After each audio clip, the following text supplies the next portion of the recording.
Hello everybody and welcome back to my channel. Today I have a very special episode for you. It's not only episode 20 of my GD completions but also the 10th video on my gaming videos playlist. You may be wondering what's up with the title, and yes, you've read it right. We're gonna talk about 5 demons that I completed, which left a permanent scar on my finger. These levels may seem pretty innocent at first, but wait, they have some major choke points. Let's get into it, shall we? Now, let's start with the first level. That looks not so special at first, but Ultra Paracosm is worse than you think. The release at 47% is awkward at max because you're not only the dual wave and have to align your clicks, but because your gravity is flipped as well.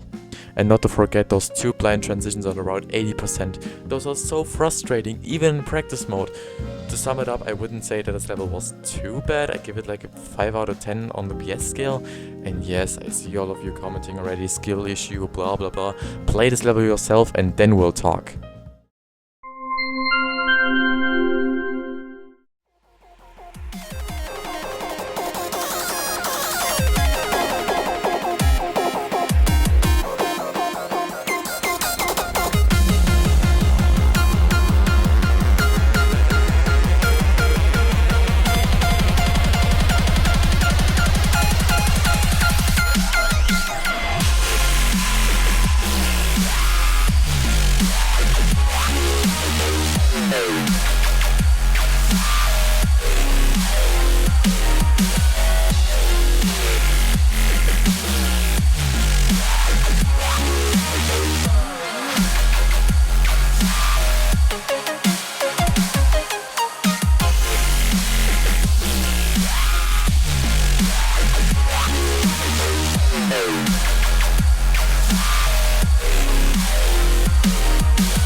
DeCode, one of the most famous and recognized GD levels of all time.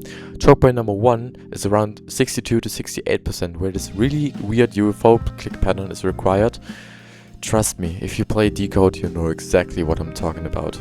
The next one is at 76 to 89%, where both the iconic wave part is situated as well as the ship part and needs some practice to get used to. Lastly, the minicube part from 91 to 97%, which has some awkward timings. And since these 3 parts are on the last 20% of the level, it took me almost 1000 attempts to complete it, which is more than Skeleton Shenanigans, by the way. And that's why this level deserves a 9.5 out of 10 on the BS scale.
Moving on with Infinite Circuits. This was the second ever 9 circuits level that I've played, and I have to say, I don't hate it that much.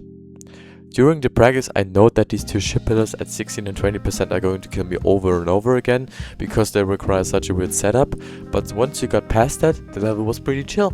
I'm gonna give it like a 4 out of 10. Even though there was this gravity portal at 44%, which was placed extremely badly, the ending wasn't too hard. But before we keep going though, I have to point out these invisible platforms at 3, 12 and 86 to 88%, because all of you know exactly how I feel about invisible gameplay.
Next, we have Speed of Light, and oh boy, I despise this level. The song, yeah, of course, it's a banger, but the level is pure cancer. Let me demonstrate you why. We start with the UFO at 36 to 42%, which has such an awkward click pattern that just doesn't make any sense. And it continues with this Q part at 56 to 62%. And you thought that this was it with the UFO. No, of course not. There's another UFO part at 76 to 85%, which I highly despise.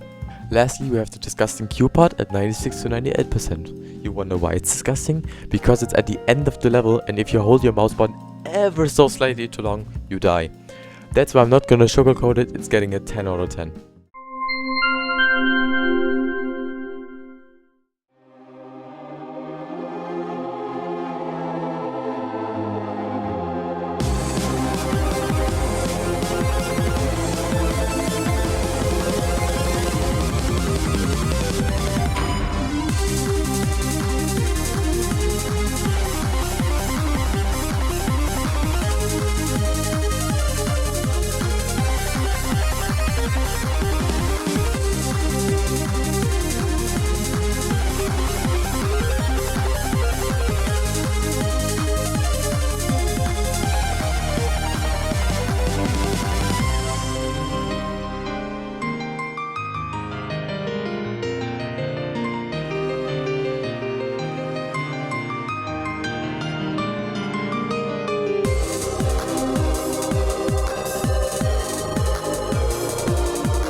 The last level for today, and well, this one isn't any better than the previous ones.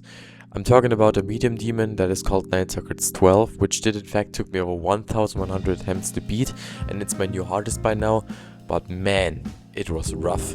The first jump, as all of you know already, sucks in every 9 Sockets level, especially in this one. It's so hard, and sometimes it took me 5 to 10 attempts just to pass it once. Afterwards, it was pure luck if I beat it or not. Talking about luck, the headbangers at 45 to 48% are so bad. You need a good consistency and a good setup to pass 5 of them in a row, and if you do pass them, there's such a miserable dual part coming right after. I tried to learn where the slopes are situated in practice mode, but it was no work. So I used the part at 48 to 53% as a mini wave spam practice. There's nothing else that I can do, unfortunately, than giving it another 10 out of 10. It sucked.